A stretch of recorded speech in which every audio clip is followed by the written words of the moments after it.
Since the Colorado Midland's closure in 1918, the Midland Terminal had been using the tracks of the Colorado Midland from Divide to Colorado City. With the scrapping of the Colorado Midland, the track east of Divide became part of the Midland Terminal. Now, Midland Terminal trains would start their journey in Colorado City and proceed up Ute Pass to Divide, where they would return to their ancestral rails to complete their journey south to Cripple Creek.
Life settled down to a daily ore train that left Colorado City in the evening. Crews assembled in the afternoon at the roundhouse.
Each locomotive gathered some of the cars for the trip, and one coupled onto the caboose.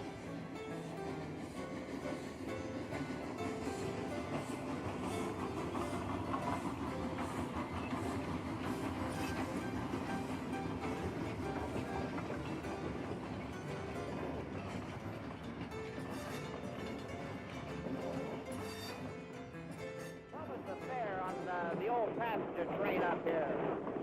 $2.75 one way. And what was the time schedule on it? The fastest time was 2 hours and 20 minutes from the Santa Fe Depot to Cripple Creek. 2 hours and 20 minutes, and how far was that? 56 and 9/10 miles. I believe somebody also said that somewhere along in that track they had about a mile-a-minute schedule. Where was that? That is from Cascade to a little station called Culver. Did they do it? Not very often. 3 to 5 locomotives were needed to pull 40 or 50 empty cars to the district. There was an occasional bit of freight to be hauled in as well.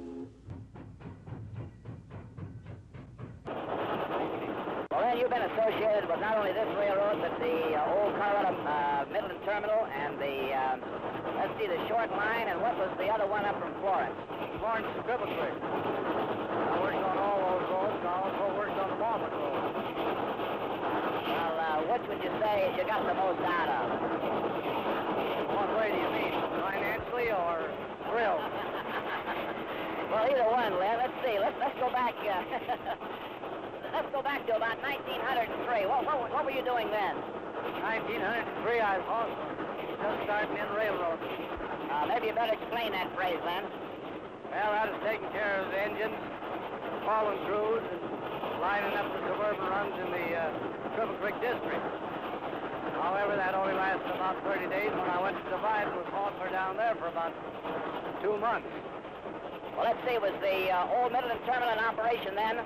The Midland Terminal, yes. That's where I originally started, was on the Midland Terminal, which run between Divide and Cripple Creek. It was only 30 miles long. And that hooked on to the, what was that, the Colorado Midland that ran up from Colorado Springs? Colorado Midland run through Divide. That was our connection point at that time.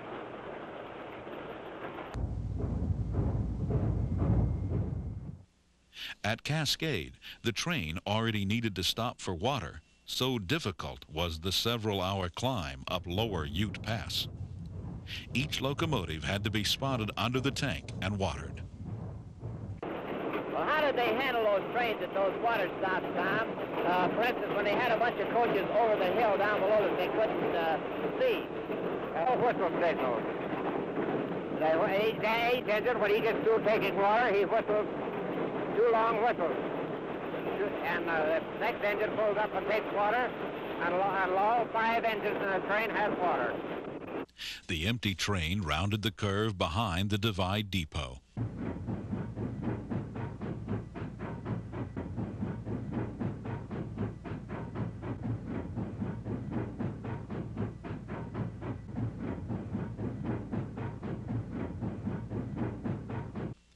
Now, on original Midland Terminal rails, the train stops for water once again at Midland before starting to climb toward Cripple Creek.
The town of Gillette, named after William Gillette, an original officer of the company, had been planned as the main shops of the Midland Terminal. Gillette was always a cold place, and none of the employees missed the days when the Midland Terminal was active here. There is little left of Gillette, with the decline of gold mining and the railroad shops now in Colorado City. Winding around Blizzard Point, the train passes Cameron and is in sight of the station lights at Bull Hill around midnight. Much of the bustle of Bull Hill remains just as in the glory days of gold mining.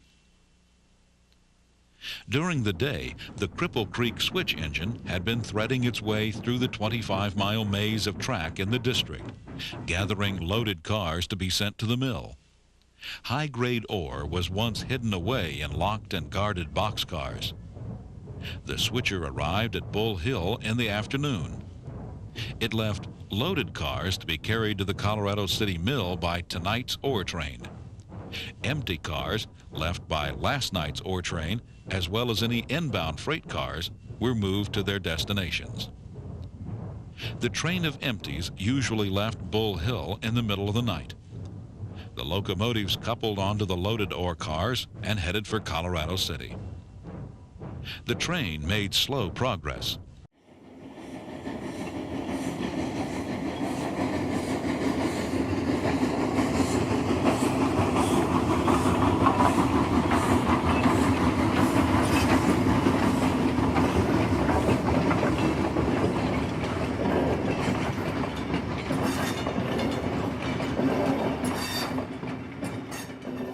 Loaded train had to be broken into pieces at Midland to be moved one piece at a time to Divide, where it was reassembled. I believe somebody mentioned about doubling a train. Now, what do you mean by that? That's where we can't handle all of our train, and we have to take half it to another side track, then come back and get the other half. That was we do that at between Midland and Murphy on Berner every trip. When we was handling 1,600 ton out of Bull Hill, and there's three small engines, original terminal engines, and the third engine would always stay at Gillette and wait for the train to come back. This particular morning, it must have been about 2 o'clock in the morning, Glenn was sitting on the right side, about half asleep, and I was on the left side, in about the same condition. All of a sudden, I said, you seen two fellas raise up. As we heard the most mournful wail that I have ever heard in my life, and at that time of the morning, it was, well, just a little more thrilling. And I was come to find out there was a mountain line around our engine. And that was one morning that the little 57 didn't get oiled around at Gillette. They expected to run on the bank in Cripple Creek, and they picked up $100,000 in Colorado Springs at the Santa Fe Depot. And they wanted the money in Cripple Creek just as soon as they could get it there. The general manager came down and told me about it. So we started out, and we went from the Santa Fe Depot to the Cripple Creek District in an hour and 15 minutes. That is something very unusual for speed in those days. Was that over? That was over the old short line of... That is on the short line railroad.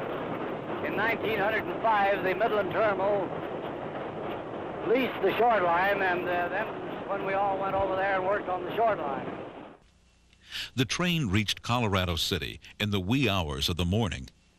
A switcher would take the loaded cars, a few at a time, to the mill, returning with empties for the next night's train. This simple routine repeated for decades.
The railroad and the mining district struggled through the Second World War.